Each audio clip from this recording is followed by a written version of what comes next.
Bismillahirrahmanirrahim. Assalamualaikum warahmatullahi wabarakatuh. Alhamdulillahi rabbil alamin. Assalatu wassalamu ala asyrafil anbiya'i wal mursalin wa ala alihi wa sahbihi rasulillahi ajma'in. Amma ba'd. Pertama-tama, marilah kita panjatkan puji syukur kita kehadirat Allah Subhanahu wa taala yang mana telah memberikan kita nikmat kesehatan, nikmat keimanan, nikmat ukhuwah sehingga kita dapat merasakan berbagai kenikmatan yang Allah karuniakan ini. Salawat berikan salam tidak lupa pula kita hadiahkan kepada baginda besar kita Nabi Muhammad sallallahu alaihi wasallam dengan mengucapkan Allahumma salli ala Sayyidina Muhammad wa ala ali Sayyidina Muhammad. Assalamu alayka ya Rasulullah. Baiklah ya ikhwani, pada kesempatan kali ini izinkan saya menceritakan tentang kekhalifahan Abbasiyah, sejarah, masa keemasan dan akhir kekuasaan.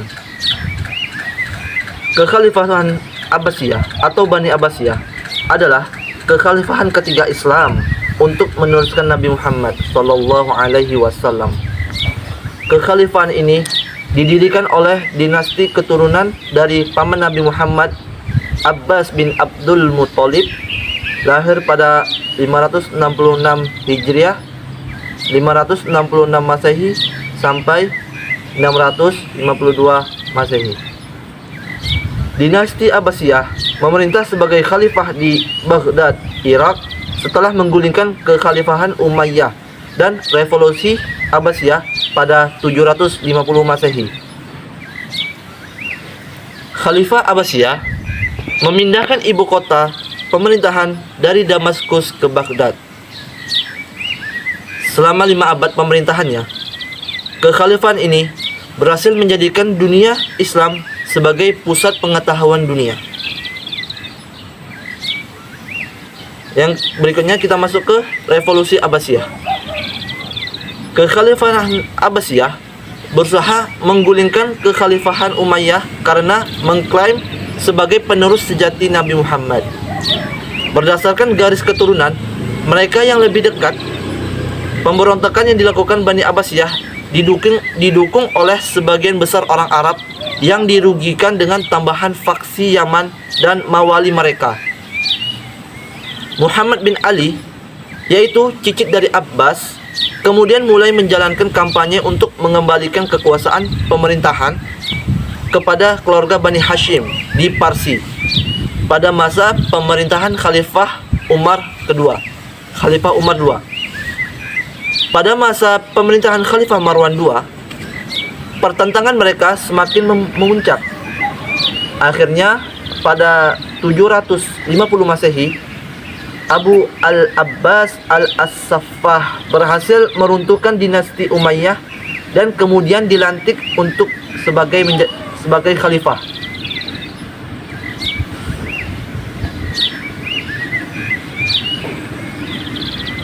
Berikutnya saya akan menceritakan masa pemerintahan dan puncak keemasan.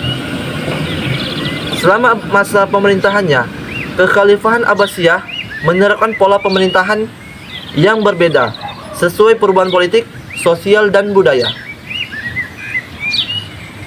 Kekuasaan dinasti ini berlangsung selama 5 abad, yakni dari tahun 132 Hijriah atau sekitar tahun 750 Masehi sampai tahun 656 Hijriah atau sekitar pada tahun 1258 Masehi. Para ahli biasanya membagi masa pemerintahan Bani Abbasiyah menjadi 5 periode sebagai berikut. Periode pertama yaitu pada tahun 750 Masehi sampai 847 Masehi. Disebut periode pengaruh Persia pertama. Kemudian yang kedua, periode kedua terjadi pada tahun 847 Masehi sampai 945 Masehi. disebut sebagai periode pengaruh Turki pertama. Kemudian periode ketiga terjadi pada tahun 945 Masehi sampai 1055 Masehi.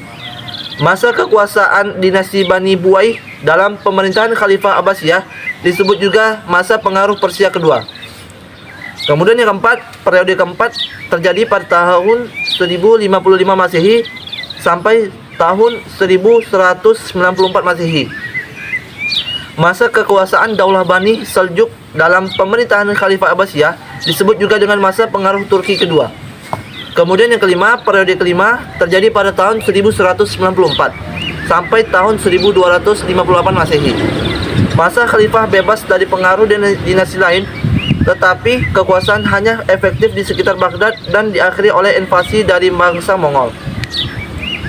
Sementara pemimpin yang berhasil membawa kekhalifahan Abbasiyah pada masa kemasannya adalah sebagai berikut. Yang pertama Al-Mahdi, yang kedua Al-Hadi, yang ketiga Harun Al-Rashid, yang keempat Al-Ma'mun, yang kelima Al-Mu'tasim, yang keenam Al-Watsik, yang ketujuh Al-Mutawakkil. Pada masa kepemimpinan Al-Mahdi, perekonomian mulai meningkat. Utamanya peningkatan di sektor pertanian, memulai irigasi, dan peningkatan hasil pertambangan seperti perak, emas, tembaga, dan besi.